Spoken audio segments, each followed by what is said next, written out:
Once upon a time, skiing was nothing more than a recreational activity for folks who've had a passion for the mountains. However, things changed when savvy business people became involved in the situation. The year 1962 marked the establishment of Vail Mountain Resort, and in 2008, the resort introduced a new product known as the Epic Pass, which altered how individuals may ski in various locations. To what extent does the Epic Pass cover? A large-scale package deal is what the Epic Pass is like. Not only does it cover the tickets to ride the ski lifts, but it also includes places to stay, food, and even the equipment that you will need to successfully ski. When families initially heard about it, they thought it was wonderful. However, they eventually discovered that it ended up costing them more money in the long run. The Epic Pass was a popular choice among families because it simplified the process of organizing a ski vacation. There was no need for them to be concerned about any additional expenses because everything was included in the purchase. On the other hand, as time went on, some families discovered that they were having to spend more money with the Epic Pass than they would have if they had paid for goods individually. Introducing the new rivalry. In the year 2018, a different large firm known as Alterra began providing a pass that was referred to as the Icon Pass. To this day, Vail and Alterra are considered to be the most influential ski resorts in North America. They engage in fierce competition with one another to attract a greater number of clients by providing a variety of services and increasing the cost of skiing. Icon Pass, which was developed by Alterra, caused a stir in the skiing community. The Epic Pass was suddenly replaced by a different option for skiers to choose from. Although both passports provided access to several different locations, each one came with its own set of advantages. During this battle between Vail and Alterra, both companies attempted to outdo one another by introducing additional amenities and experiences, which ultimately resulted in higher prices overall. The reasons why Europe is different. Something a little bit odd is going on in Europe. Local families continue to own a significant number of ski resorts in that region, as opposed to large corporations like Vail and Alterra. To avoid selling out to large businesses, they want to ensure that their resorts continue to be distinctive and cheap. A lot of the time, skiing in Europe is less expensive than skiing in the United States. Many ski resorts in Europe take great pleasure in the authenticity and local charm of their locations. The fact that they are still family-owned and operated, rather than being a part of a large corporate chain, helps to ensure that the skiing culture and traditions are maintained. European resorts have been able to maintain cheaper costs and make themselves more accessible to a wider range of people as a result of their dedication to self-sufficiency. Why is it important to consider? The disparity in costs between the United States and Europe demonstrates the power that large corporations have to alter the status quo. However, in Europe, skiing is still about having fun and enjoying the mountains without breaking the bank, whereas in the United States, skiing has become more about making money. Increasingly, skiing has become more expensive for individuals and families in the United States as a result of the trend toward corporate ownership.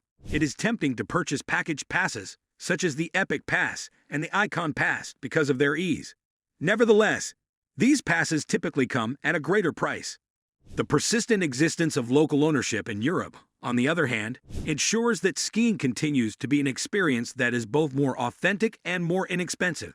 There are a few reasons why ski lift tickets can be an expensive purchase. The upkeep and grooming of ski slopes, the production of snow, and the operation of ski lifts are all examples of the significant operating costs that are associated with ski resorts. The revenue that is generated from the sale of lift tickets is required to pay these large expenses, which necessitates their coverage. Limited season. Skiing is a seasonal activity that is normally only available during the winter months in places that have snowfall that is ideal for skiing. Resorts must produce sufficient revenue during this restricted season to ensure that their operations are maintained throughout the year. Investing in infrastructure. Ski resorts frequently make significant investments in infrastructure, which may include the building and upkeep of ski lifts, lodges, snowmaking machines, and other facilities. The price of lift tickets indicates that these investments need a large amount of capital, which is reflected in the price. Environmental requirements. Ski resorts are subject to a variety of environmental restrictions, which can increase the expenses associated with their operations. By way of illustration, they might be required to employ methods of snowmaking that are less harmful to the environment or efforts to safeguard wildlife.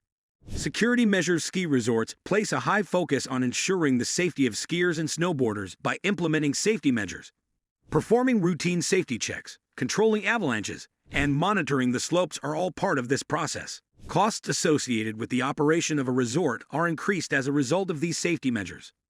Limited capacity ski lifts have a limited capacity in terms of the number of skiers that they can transfer in an hour.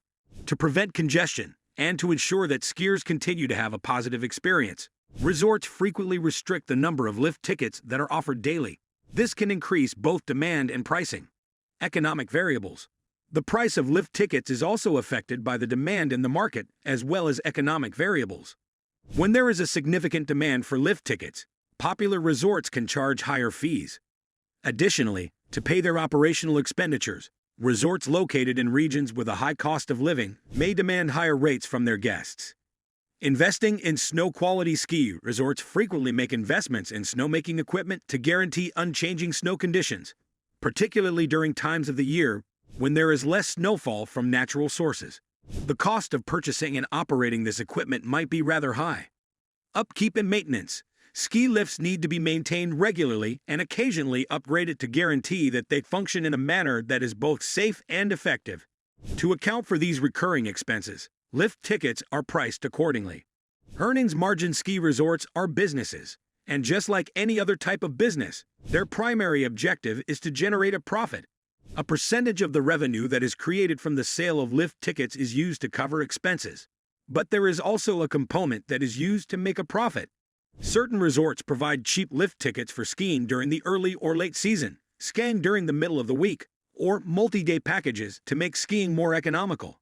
Additionally, for ardent skiers who want to visit the slopes regularly, acquiring season passes or multi-resort packages can frequently result in cost savings. The National Ski Areas Association, NSAA, published a report that stated that the number of season pass holders in the United States reached a total of 9.1 million, representing a 17.5% rise from the previous year, 2019, 2020, to the next year, 2020, 2021. Based on this information, approximately 86.7% of the 10.5 million active skiers and snowboarders in the United States had a season pass during the previous season. When you compare the average price of a season pass in the United States to the average price in Europe, you will find that the difference in price per day for 90% of skiers and snowboarders in the United States is insignificant when compared to the average price that skiers and snowboarders in Europe spend for a full season. Considering all of the information that is available on the internet, there is no justification for being so uninformed. As a result of individuals who are envious of the United States, the only conclusion that can be drawn is that it originates from a place of malevolent intent. Did you like it? Tell us what you think of the video in the comments section below. And don't forget to subscribe to our YouTube channel for more interesting videos.